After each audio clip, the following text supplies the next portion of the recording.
po jako akawuwo. Oyina amagulu.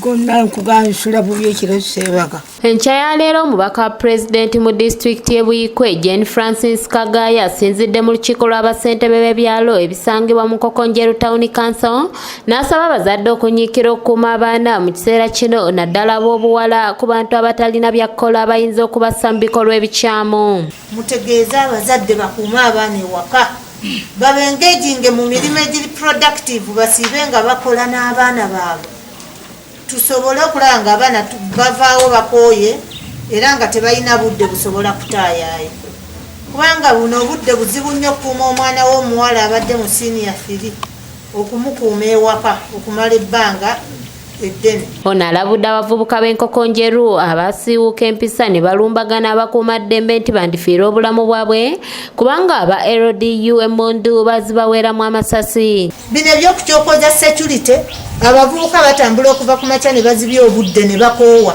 ojjamu kuba ejjinja omusange nga mukoowu mu kifo ky'okufayalinga mu bbanga ate akube muntu.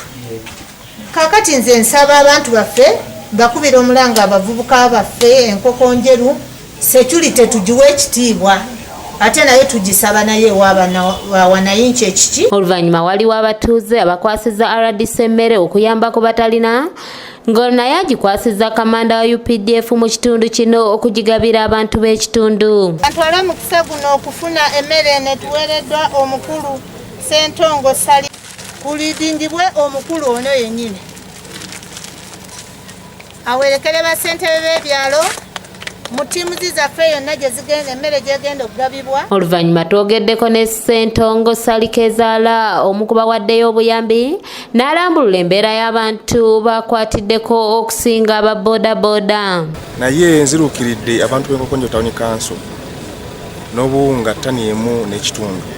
Abantu bengenderedde ngoberedde aba taxi n'engoberere aba bodaboda abasaaluuni bano abasomesa ne bannaddiini. Baba ku batuuze basanyukidde embeera eno era ne beekubira enduulu okuyambibwako kubanga balina bannaabwe abalala bali mu mbeera embi ng'ate bava walanga n'abamu bakadde. Embeera tuli bubi nnyo era abo tubasaasira nnyo kubanga sibalina wo balima era badaaga budaazi ku mmere ate naffe ffenna tufaanagana naffe tudaaga wadde naffe tulinawo okw'obumere bwe tulya naye ate bannaffe tubasaasi. Mu balala abayambiddwa yenna mukadde Anamalia kyofuna ng'ono enju ye yasuuliddwa kibuyaga asuzibwa busuzibwa agamba nti embeera gy'awangalira mu nzibu nnyo nga yafuna n'ekirwadde kya alusa takyatambula nga yeetaaga buyambi.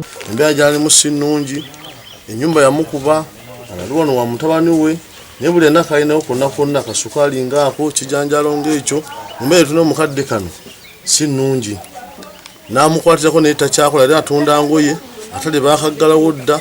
Mu ngeri y'emu n'aba Albayani Charitable Organization badduukiridde abayisiraamu b'ebbombo n'ebyokusiibulukukirako ng'akulembeddemu enteekateeka eno Sheikh Uthman Shabani Ngobi asabye abalina okudduukirira kw'abo balina obwetaavu. Kubanga asobodde okutuleetera ettu okuva mu kitongole ekya Albayan nga asobodde okusiibulula abasomesa aba private mu Katika North House era nga enteekateeka eno ebadde kwa Pusha Schools. Ye Haji Abubeka Kalume asiimye ekitongole kino n'akubiriza abagoberezi ba Allah okunyiikira okugoberera ebiragiro by'omukulembeze w'eggwanga okulwanyisa omulabe coronavirus. Nga basobodde omuli amasomero ga Pusha Schools n'amalala asobodde tusakirayo emmere omuli obuwunga omuli omuceere ne sukaali ayambe ku bantu abasiiba ate abasomesa abatafuna musaala. N'abayisiraamu abadduukiriddwa basiimye ekitongole kino olw'obuyambi obubaweereddwa.